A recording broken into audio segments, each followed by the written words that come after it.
use to attach the shiplap to the ceiling. So the boards for the shiplap I get from Home Depot. They have them in 8-foot, 12-foot, and some Home Depots actually have it in 16-foot pieces.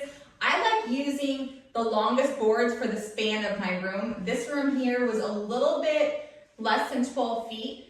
So I had to cut off a little bit from each board, but I got 12-foot boards.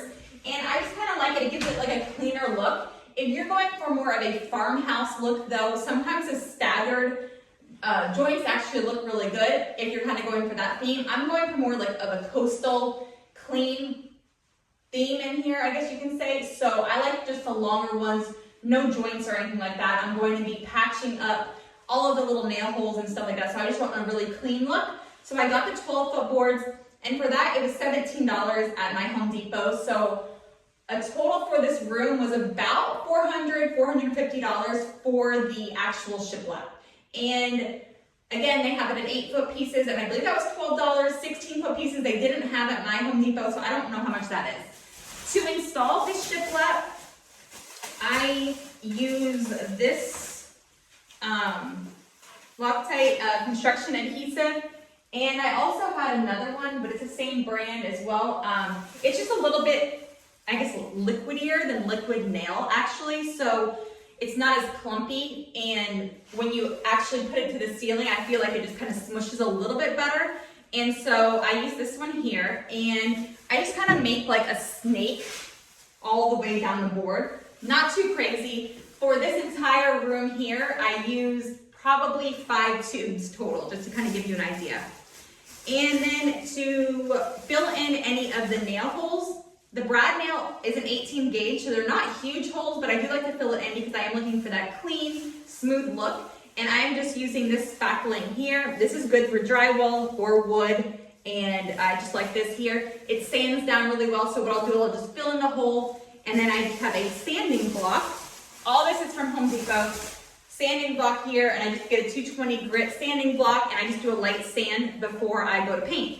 If you are painting your shiplap any color other than white, I definitely would advise you to paint it prior to doing any of this. Prior to even putting it near the ceiling, just paint it down on the floor. That way you can paint inside the groove, because you're going to have a gap. They call it a nickel gap, and so you're going to have a little bit of a gap. If you're trying to paint a dark color when it's already up here, painting inside of that groove is absolutely neck breaking. Like literally you're like painting up like this. I've learned from my mistakes of not painting before, so I suggest definitely painting if you are painting it any color other than white, and especially a dark color. Like hands down, paint it when it's down. I guess if you wanted to cover the entire area and spray it, you could do that too, but if you're going to be rolling it or a brush or whatever you're using, I would definitely recommend painting when it's down, anything other than white. So also for the edges, you have a couple of different options. I try to make my cuts butt up to the wall as close as possible, but obviously if your walls are textured or, you know, it's not perfectly square, so some boards might not meet up against the wall as close as you would have liked them to. So you have a few different options. You can try just caulking the seams, and I just like using this DAP. It dries in 20 minutes, it's paintable, and I'll just caulk the entire seam of the wall and where the ceiling meets, or where my shiplap meets. Another option is they have an inside corner molding, and it's an actual, the one I like is PVC. It's a PVC inside corner molding. It's just a real small like cove molding. You can put that in between and it'll just run along there. It gives it a nice clean look. Or you can even do crown molding if you're wanting to get a little bit fancier. So you have a few different options where your wall meets the shiplap. And what else? I think that's it. For my brad nails, I use, doesn't really matter the brand, but I just use 18 gauge for my brad nailer, and I'm using 2-inch brad nails. So that kind of holds it in place. Also, I ran chalk lines at the location of each joist. That way I already know when I'm putting my board up there where I can go ahead and put a brad nail into. Makes it so much easier rather than trying to find that location and measure and do a bunch of stuff as you're holding the board up there. If you already have it marked with the chalk lines like I did, it just makes it super simple. It kind of takes any like guesswork out of it. And another thing is if you have an extra person that can help you out. Having two people makes this go a lot faster. You can set a ladder on one end and the other end and kind of hold the board up there and just pass the brad nails back and forth. And it can go a lot faster than I am able to do it with just by myself because of the fact that I'm moving the ladder and all of this. So definitely would recommend if you have a second set of hands to also get that. I think that's pretty much all that I'm using to attach it to the ceiling.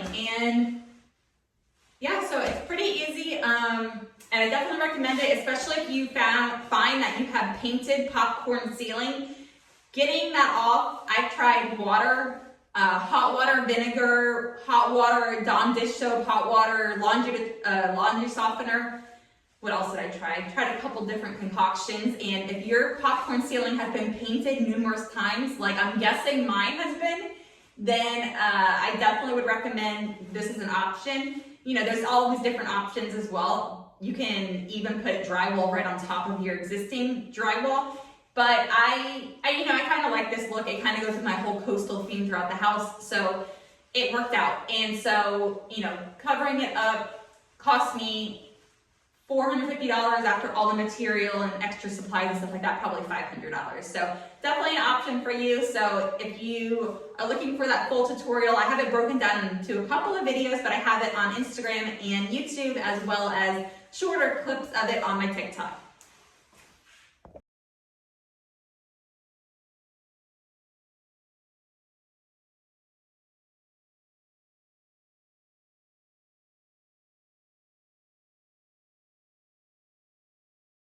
Okay, so I stayed up late last night to kind of finish this here. So I got to this end over here. So I'm going to have to kind of rip the board. It's just such a little sliver, which kind of stinks, but I'm gonna have to rip this last piece to kind of fit in here, and then it will continue on to be like normal size over here. So for this here, I'm just going to be measuring the distance of this wall here, and then also just that little sliver, and then I'll just be transferring that over to my last piece of shiplap for this section. So it's like exactly 1 inch. The wall kind of dips a little bit, so this is like 1 1/4 inch. That's less, so that's only 1/4 inch. So I'm gonna have to kind of have it slanted. I think I'm just gonna use my jigsaw for this. That way I can kind of control the measurement. So, that's 1 1/8. 1 1/4, 1 1/8.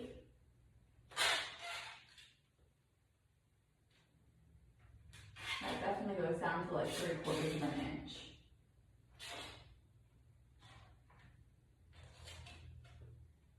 All right, so from there to about 18 inches,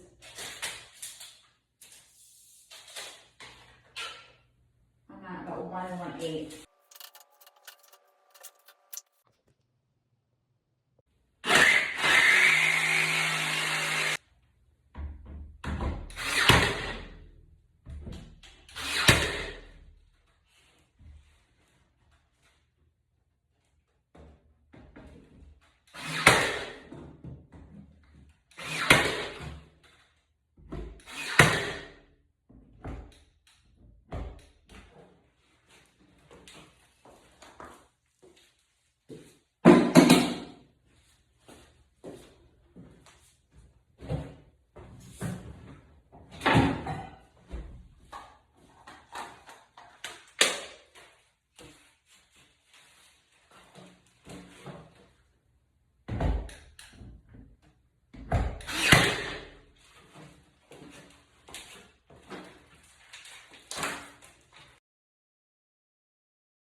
Okay, so now that I'm at my very last cut right here, sometimes I get lucky and a piece will just kind of fit right in there, but today is not that day. So I'm going to measure the width that I need the shiplap board to be, and then I'm going to go ahead and rip it down with my circular saw and also my Kreg Rip Cut as a guide. Okay, so I want to make sure that I'm saving the right side. So I actually need this board to kind of sit right in there. So I measured and it's 4 3/8. And so what I'm going to do is make sure that I save this side. I'm going to be cutting off from this side over here. And I kind of just like to sometimes make like an X so I know this is what I want to cut. Kind of whatever works for you. So 4 3/8. I'm going to measure from this back side over here. 4 3/8 puts me right about here, and I usually take and do a few measurements along the board. That way when I am ripping it, I can just kind of verify that it's following that same distance all the way down. And to rip this really easy, I'm going to be using my Kreg Rip Cut, attach it to my circular saw. So this is the Kreg Rip Cut. So what you want to do is you just want to set your circular saw up on this. I took it off just to kind of show you, but you have two different just kind of like locking mechanisms that sit right on top of your circular saw to hold it in place. So once you bring these up, you can then set your circular saw right on there. Depends on what side your blade is at. Mine's on the right side, so I'm actually going to put it right on the right side here. You just slide it kind of into place. And then using that same locking mechanism, I'm now just going to screw those back down and it holds it right into place.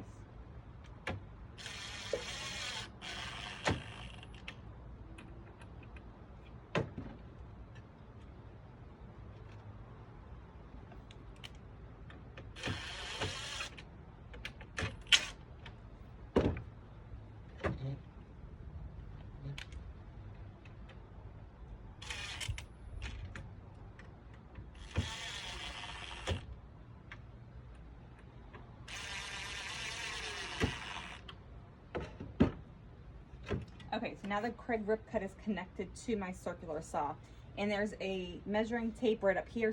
So I like to actually see exactly where the blade lands. I don't always trust this. If you have it set up perfectly and you know you've been using it, that's fine. But sometimes this little plastic piece kind of wiggles around, so I always like to double verify where my cut is. I'm just kind of clamping this board down so it doesn't move, just for the meantime.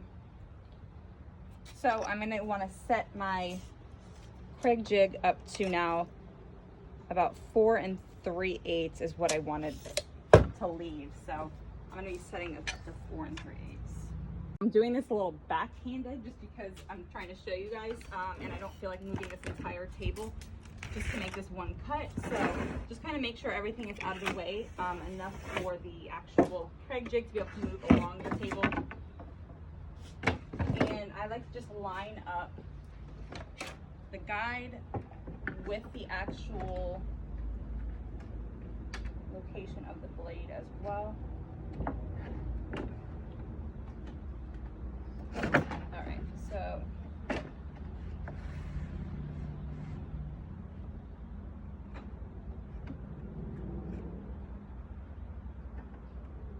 right, now that I have my blade exactly where I want it, then I'm going to lock it into place.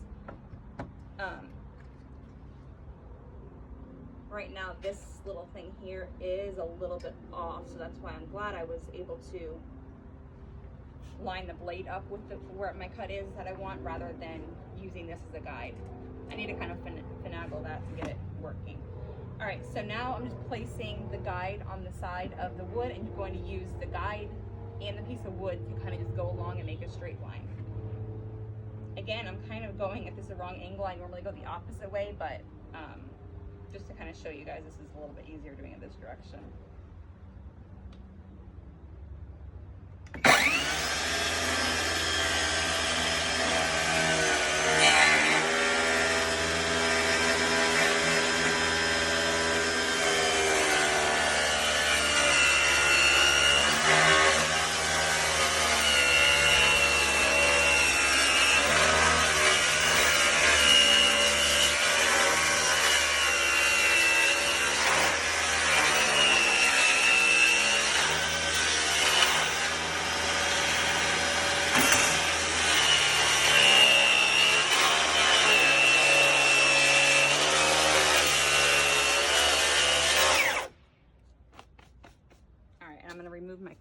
I have down here now, so I can actually finish that cut. So I'm gonna just move my clamp down to the other end.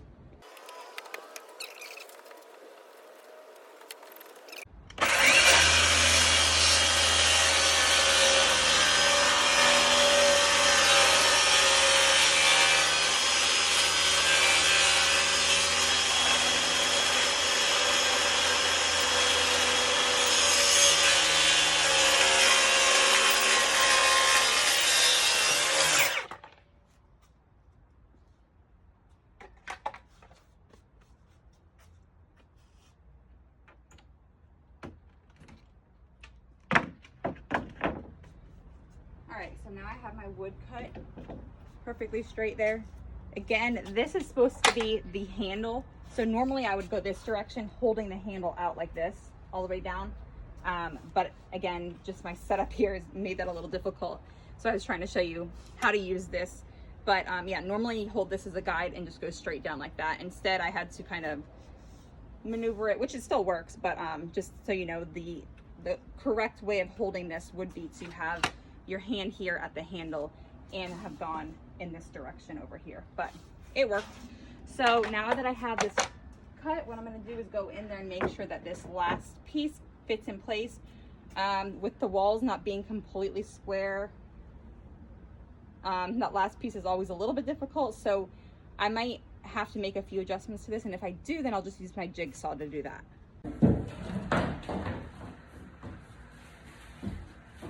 Oh, okay, that fit pretty perfect. I mean, down here is a little bit more of a gap than here, but that's just because, again, this wall was not perfect. So, I don't think I could have done any better than that, to be honest with you. So I'm gonna put on some construction adhesive, pin it up there with my brad nailer, and I'll just be able to caulk that last little bit along the edge, but yeah, that was pretty good.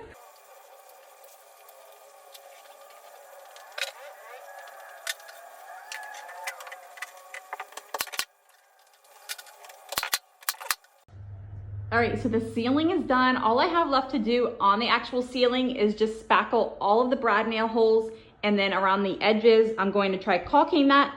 If the gaps are too big, I try to butt them close enough to the wall, but if there's a few that are a little bit bigger, then I might do like an inside corner molding around rather than the caulking, but I'll kind of see how that goes.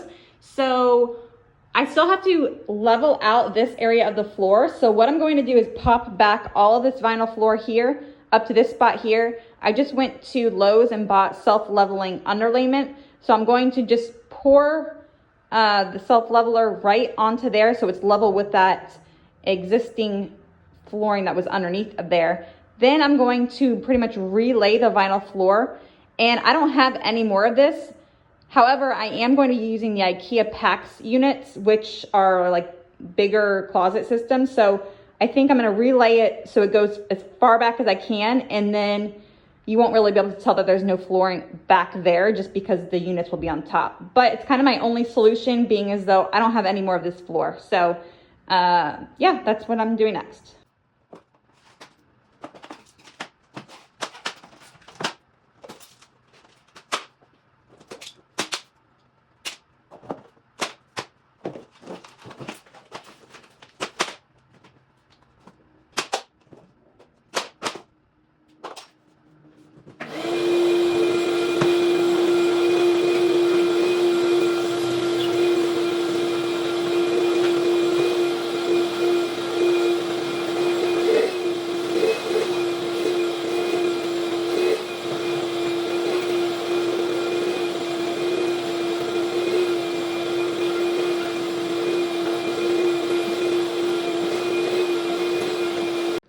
Okay, so one of the good things about LVP flooring is the fact that you're able to lay it right on top of tile, and that's kind of what we did in here. However, because I removed that wall there, those bottom plates were like embedded within the tile. So now that I removed that, now my actual slab sits lower than the tile, as you can see here. So what I'm going to do is I bought self-leveling underlayment, and I'm gonna mix that up and go ahead and just pour that to now make the slab even with this tile. So that way when I do relay this LVP flooring, it will just kind of go right over that. You won't be able to tell that there was any type of bottom plate or anything attached into that, into where the tile was.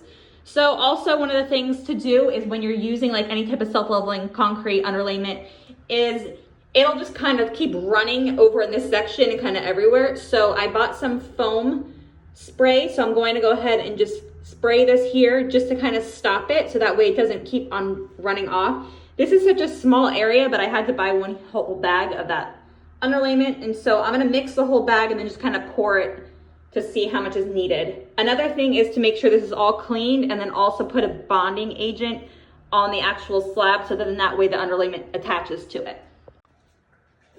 All right, so what I'm doing here is just kind of filling this in here.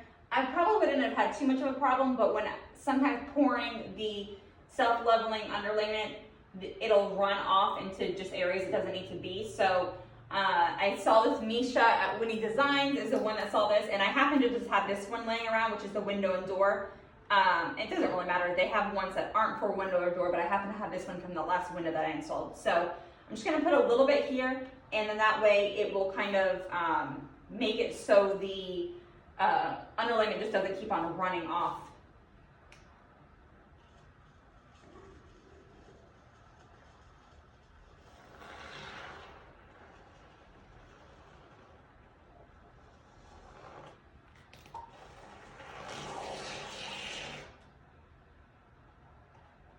For my underlayment, first I'm going to be using this all-purpose primer, so it just kind of lets that underlayment attach to your concrete slab. So this is from Lowe's, and then the self-leveling underlayment, I'll be mixing that next. So for this, I'm just gonna kind of pour a little bit. Normally you apply it like with a brush, but this is such a small area, so I'm just gonna kind of pour a little bit and then get a little bit of I'll get like a cheap little foam brush real quick and see if I can just kind of put that around. You don't have to go crazy with it. All right, I can't find my foam brush, so I'm just gonna kind of use a sponge just to kind of, you just want it to kind of cover the concrete. And I like to put it on there and then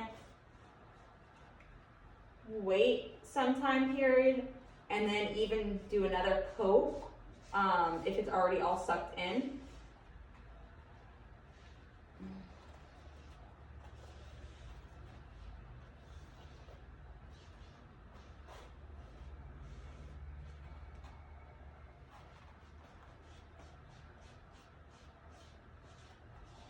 I probably put a little bit too much here, but it's fine.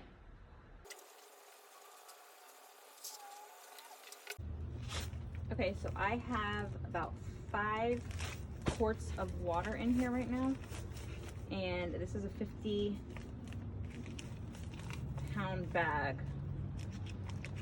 So it calls for the entire bag, even though I don't need any amount of this, but I don't feel like this keeps very well. I've tried keeping this in like the humidity here in Florida. It does, once this bag is open, it does not keep very well. So I'm not even going to try to only make like a little batch. I'm just gonna do the whole thing. So a little at a time, and then I'm just going to use my mixer.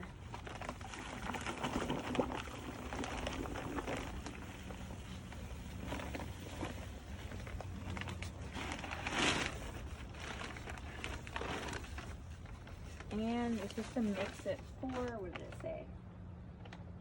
2 minutes.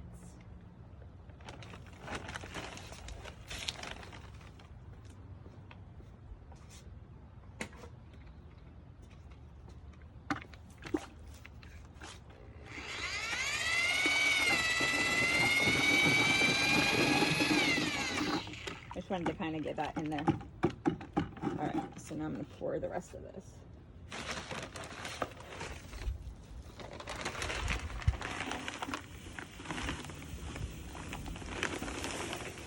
And this is definitely supposed to be a lot more liquidy than like concrete.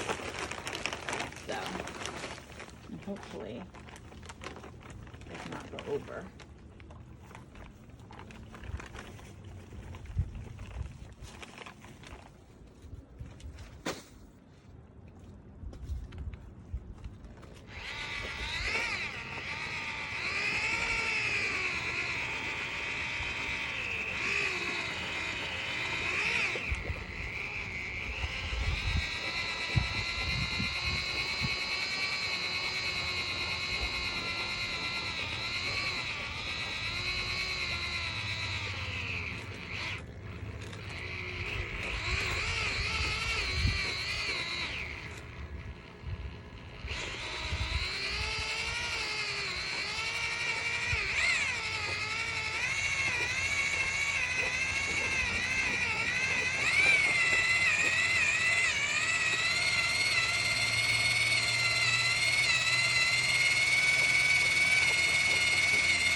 so that looks about the consistency that I want it.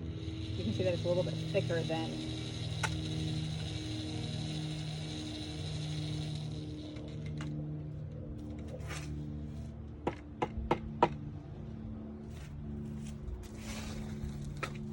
and again, I am not needing nearly this much, so I might even just get like a solo cup and see if I can take that.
Okay, so now I have this section level with the actual tile.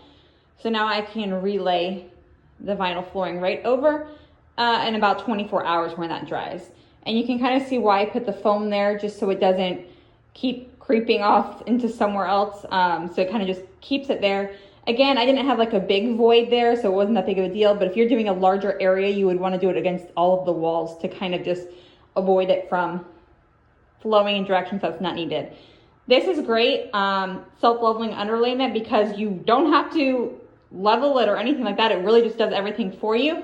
It is expensive. It's like $30 a bag, and I only needed a little section, but it's totally worth it. I've tried doing it before with regular concrete, and for whatever reason, I can always feel a little bit of like, you know, divot or something. So I mean, obviously I could have done it with just a $5 bag of concrete, but this works, and I was able to use the rest of this over by our seawall where like the water keeps kind of creeping up. So it didn't completely go to waste. I also just like to kind of take a board and just kind of chop it up in case there's any like air bubbles or anything there. It'll just let it flow better. So just make sure you have one wide enough for your space.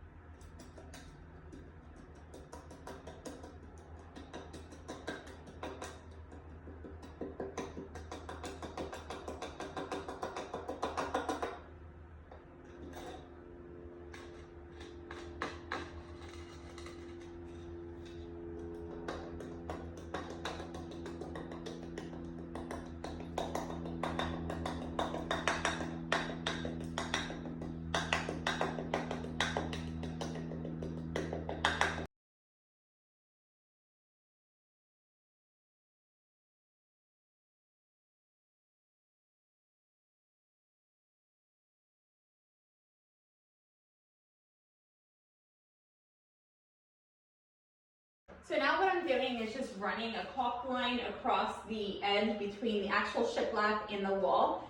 If you have too big of a gap, if you weren't able to butt it up completely against the wall and you have anything probably more than like 1/4 inch, I would recommend either using like a PVC inside corner molding or even crown molding to cover it up. But since I have like at least a little bit less than 1/4 inch, I'm just going to go ahead and caulk that entire seam along there. And I am painting the walls and the ceiling the same exact color white, so it'll end up being a little bit easier. If you already painted your shiplap a darker color and then now you're painting the walls white, you might be better off with that inside cove molding or inside corner molding they call it, rather than caulking, but it's completely up to you. But I'm just filling that gap in between the shiplap and the actual wall.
Okay, so I use my 18-inch putty roller. Definitely worth it if you don't have it. It just makes it so much easier. I'll be painting the walls the same exact color white. However, I ran out of paint, so I just went ahead and wrapped up my roller for tomorrow. And I went ahead and did enough paint though around this area here. So I'm going to go ahead and install the ceiling fan and then call it a night. So got a lot done today. Just little things that kind of took all day, but yeah, so that's a wrap.